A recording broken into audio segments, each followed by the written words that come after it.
Well, good morning, everybody. It is Tuesday. It's right around 11 o'clock, and this is Chattin with CHAP, and I'm your host, Ginger Wade. I'm so glad you tuned in today, because today is Q&A day. So I'm not going to give a homeschool tip because there's homeschool tips right in the questions that were asked this time around. We had a lot of questions come in.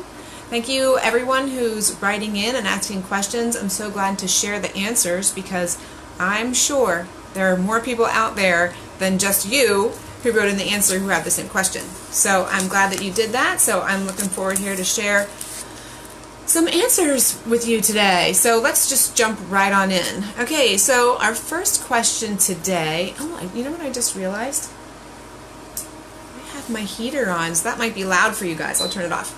Okay, so how do I become a member? So if you guys were previously a member with CHAP, we used to get notifications at the beginning of the year that your membership was expiring and it was time to renew. Well, guess what? We actually have left a membership model, so you do not need to renew your membership because that's not an option anymore. And we have switched to a partnership by donation. So what that means is as you donate, it will support what we are doing in the ministry. So the link to donate should be there somewhere.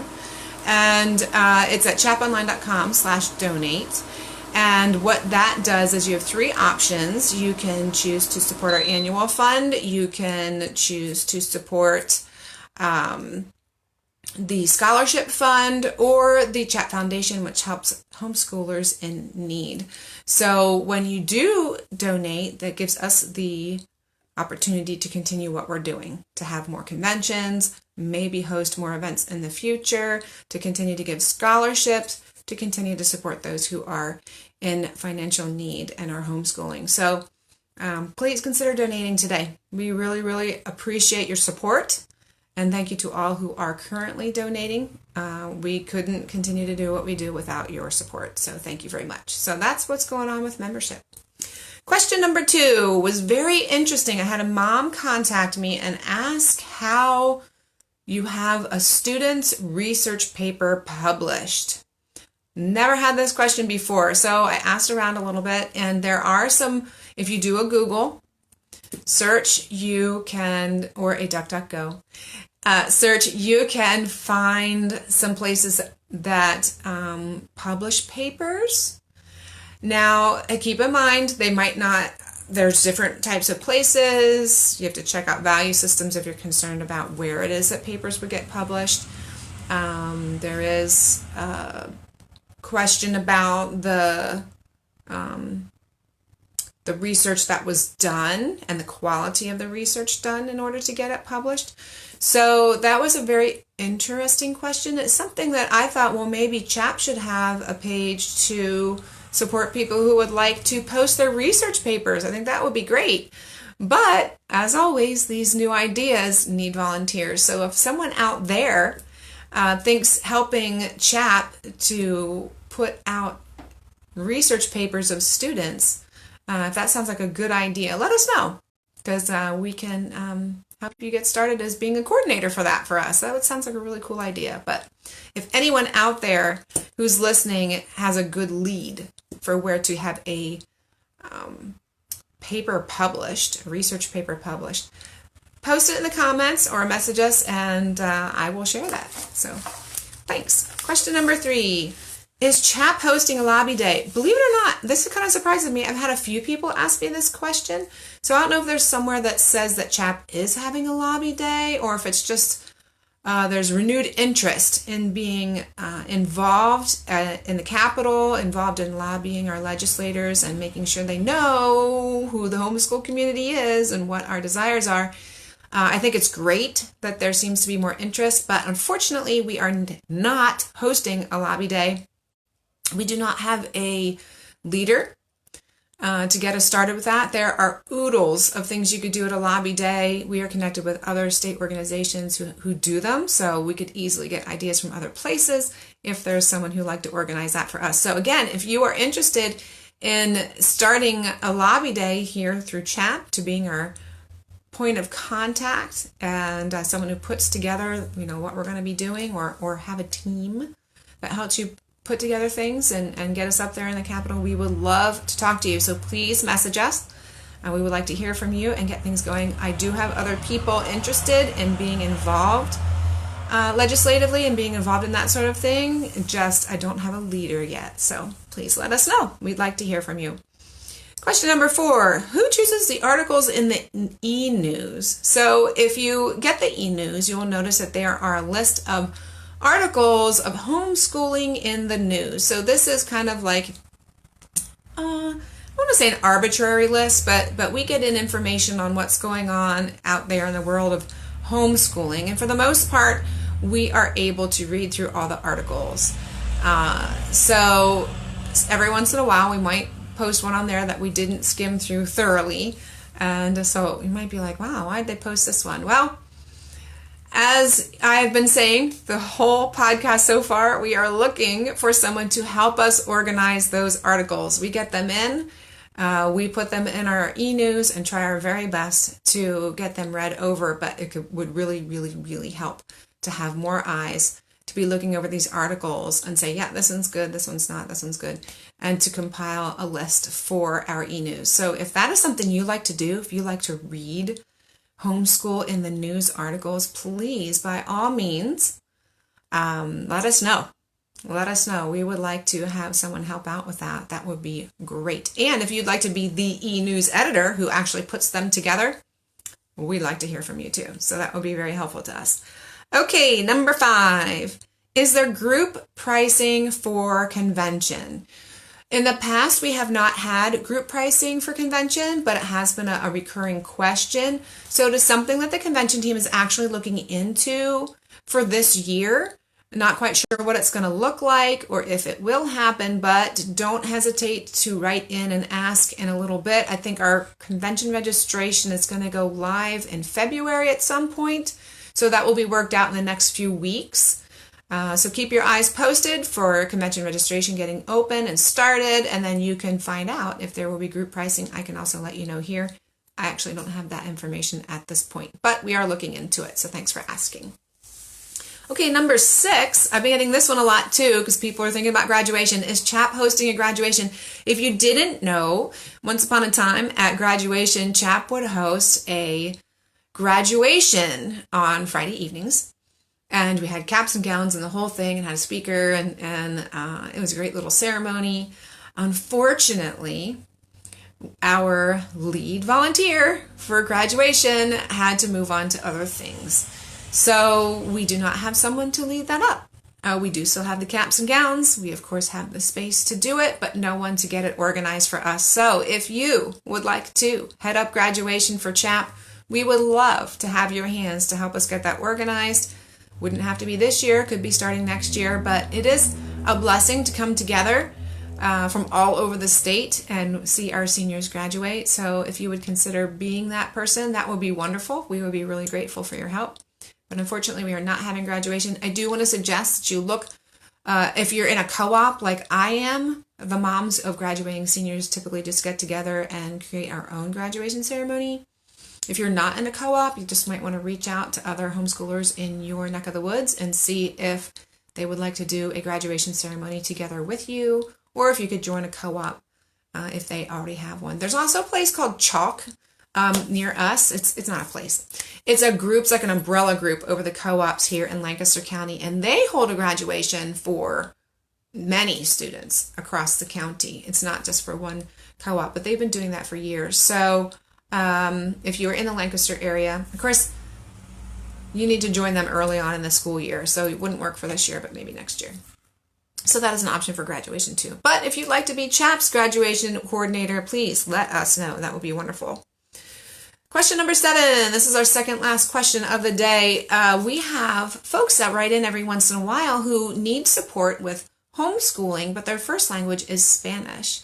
So we have been able to connect our Spanish-speaking homeschooling families with someone whose first language is Spanish also, and is able to lend support in that way. That's easier to understand. So if you know anyone whose first language is Spanish and does need support with homeschooling, some guidance, some tips, please write in, let us know. I will connect you with our volunteer who is very happy to reach out and speak with anyone who is looking for support, looking for guidance and tips, but really needs help in Spanish. So just let me know. We are happy to support you. We are here to support all homeschoolers.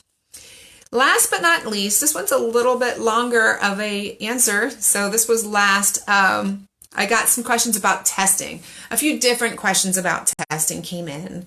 So I'll just cover the whole testing thing. So testing, one of the questions was, do homeschoolers take the Keystones? And that answer is no. And then someone asked me where I can purchase a PSSA. And honestly, I'm pleading ignorant here. And I'm guessing maybe the Keystones are the PSSA, or maybe they're separate things. I don't know, because my children have never done either of them. I choose not to send my children into public school to do testing. I choose not to do the testing that the public school is doing. I do something else. I do not know where you can purchase the PSSA. I do know that you can schedule for your child to go into the school and take the test with the kids in school if they like. That sounds really stressful to me and really foreign, and probably not a good testing scenario for your homeschool child.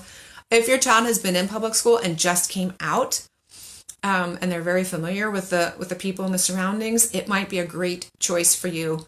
I have never done it, but I know if you contact the school district, they should be able to tell you when testing is and when your child could come in and take those tests with them. I suggest going out to homeschoolpennsylvania.org.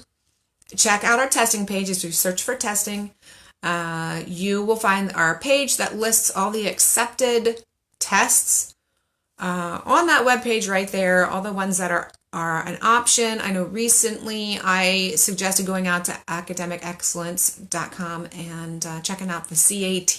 They had a sale on that. But I do want to say CHAP is partnering with NARI. NARI is a National Home Education Research Institute.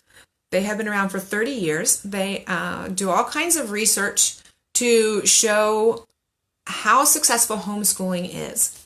And about 20 years ago, they did some academic achievement testing survey. It's not really a survey. I mean, the kids took tests and the results went to them. They compiled them and showed how well homeschool students do with their testing.